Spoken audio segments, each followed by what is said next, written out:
ডান দিকে আপনারা দেখছেন শহীদ মা বোনেরা সবই যাত্রাবাড়ি জুলাই সেপ্টেম্বর 2024 এবং 5ই আগস্ট আমাদের এই ফেসিলিটি হাসিনার দোষরা আওয়ামী লীগ যুবলীগ ছাত্রলীগ যেভাবে সারা বাংলাদেশে তাণ্ডব চালিয়েছিলেন তার থেকে অন্যতম তাণ্ডব ছেড়েছে যাত্রাবাড়িতে।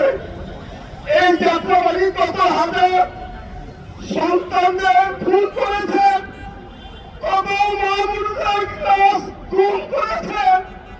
আজ পর্যন্ত আপনারা কেউ জানেন না, কেউ কোনো তালিকা আপনারা চান নাই।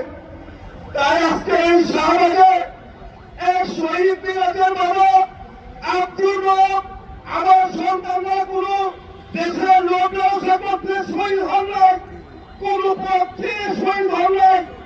আজকে দেখেন রাস্তা ঠোকাই সেদিন রাজপথে প্রথম কাতারে ছিলেন। আপনারা দেখতে পাবেন কোন রাজনীতিবিদ কোন রাজনীতি সংগঠনের ছেলে ব্যবসায়ী শিল্পপতি কোন তাদের সন্তান ভাই বোন আত্মীয় স্বজন সেদিন 5ই আগস্টে শহীদ হলে একমাত্র আমাদের নিরীহ পরিবার। রাস্তায় রাস্তায় আমরা চাকরি করতে গণমানুষ চলে গেছে। আমি পেশাগত গাড়ির ড্রাইভার, আমি আজকে দৌড়বন্দি।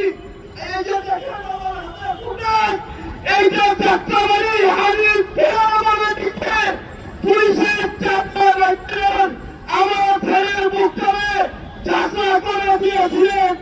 তাই আমি আজকে আপনার মাধ্যমে আমি এই প্রতিবাদ সারা বাংলাদেশে শহীদ পরিবারের পক্ষ থেকে বলতে চাই, ডাক্তার ইউনূস স্যার আপনি কোন রাজনীতির ভাবে আসেন নাই। এই শহীদের রক্তের বিনিময়ে আপনার ছেড়ে আপনাকে বসাইছি।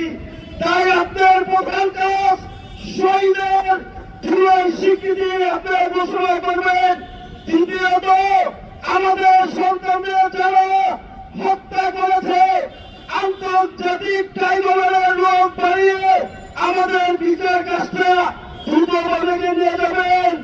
আরেকটা জিনিস আপনার মাধ্যমে বলতে চাই, আমাদের নামে যে সমস্ত টাকা বরাদ্দ হয়েছিল এই টাকা যাতে আমাদের কোনো হয়রানি শিকার না হয়, আমরা যাতে আপনার মাধ্যমে সেবা যেতে পারি। এই যে আপনার প্রথম কাজ, দ্বিতীয় কাজ সংস্কার। আমরা আপনার নির্বাচন কিভাবে দিবেন আমাদের সাথে যেতে চাই না। নির্বাচন আমিও চাই, এই দেশের সন্তান হিসাবে নির্বাচন সংস্কার চাই, সংস্কারের পরে নির্বাচন চাই। কেননা আপনি সারা বাংলাদেশে আপনার দিকে তাকিয়ে রয়েছে। সুষ্ঠু নির্বাচন দিয়ে এই শহীদের রক্ত যাতে কোনদিন কলঙ্ক না হয়। আরেকটা কথা বলতে চাই, আগামীতে যারা আরেকটা কথা বলতে চাই।